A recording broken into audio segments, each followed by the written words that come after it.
Hi folks, so this is a very short video. This is about tourism in the Changing Places module, which if you go back, oh gosh, I can't remember how many versions of the A-level syllabus ago, this used to be a whole module. So tourism used to be a massive part of the geography A-level, and it's now down to about an hour. So it is a very, very short bit. And if you remember that the module is called Changing Places, then fundamentally what tourism is incredibly capable of is changing places. It can change almost everything about a place. So that's why there is a little bit about tourism in this module, okay, because it is very effective at doing that. But just to remind you where this fits in to everything, because what we do for most of this module is we look at the sectors of economic activity, primary, secondary, tertiary, and of course, right at the end, we mention the quaternary sector. But to be honest, the quaternary sector really is a subdivision of the tertiary sector, which means we are back to primary to secondary, tertiary again anyway. And what we've done for each of these economic sectors is we've talked about how they affect places, because that's what the module is all about. So as we have lost our primary sector, that has mainly affected rural areas, and we've talked about the rural idyll versus the rural reality, and we've also talked about rural rebranding. Then we talked about deindustrialisation, the loss of our secondary sector, and that led to deindustrialisation and the spiral of decline in inner cities. Then the tertiary sector gets a bit complicated because we first of all talk about the change to the CBD caused by changing retail, fashion, the out of town movement, online shopping, the coronavirus pandemic. That's all affected CBDs quite badly. But tourism is part of the tertiary sector as well. It is very definitely a service sector activity, and therefore, if push comes to shove, tourism comes under this banner. And as I've already mentioned, technically speaking, the quaternary sector, which is covered in another video, it's a subdivision of the tertiary sector anyway. Okay, so that's just a reminder of how it all links together. This is, I believe this is Benidorm. It's somewhere on the Costa del Sol in Spain anyway. The whole point is that tourism changes places. It can change the built environment massively. And here is a kind of zoomed in area. It can have tremendous impacts on the natural environment, coral reefs and safari, etc.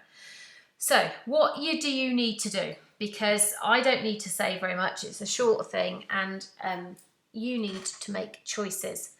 So what I'm suggesting, look, is you choose a tourist resort you have been to. This is not a competition about who's been to the most exotic, furthest away place. Absolutely not. In fact, you could double up one of your other case studies. We talked about Lyme Regis for coasts.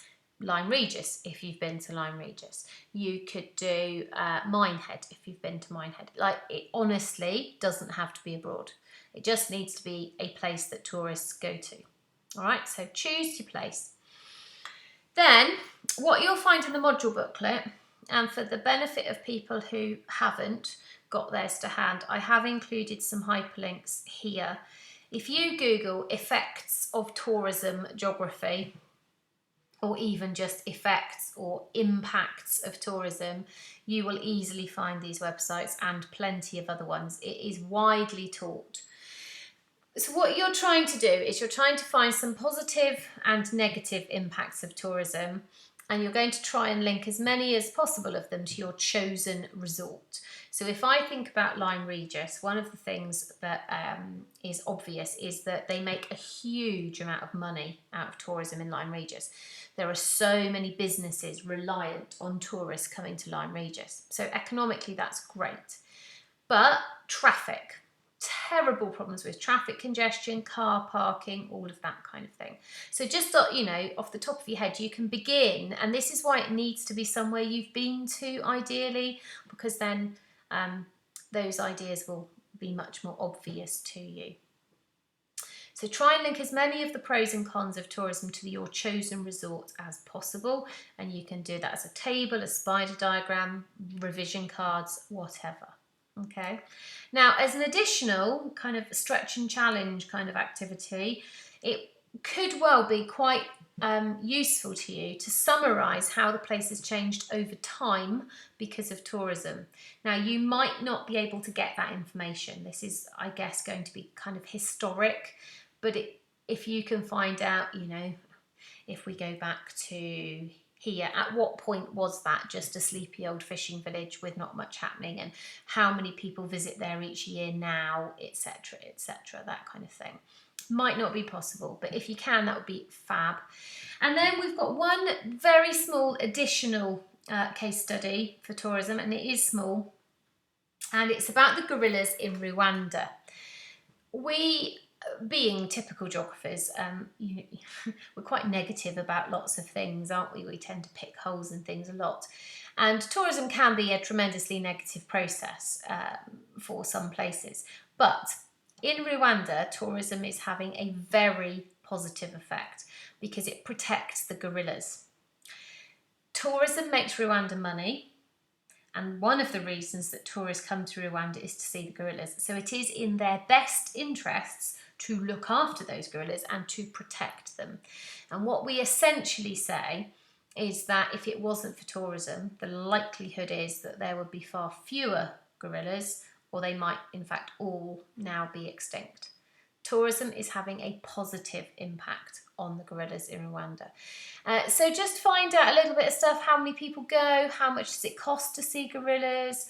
How important in terms of money? So not oodles of detail, but just it's a nice little case study to have up your sleeve so that you can actually be positive about something for a change, because otherwise it can be quite easy to, you know, just be negative about everything, and we don't always want to do that.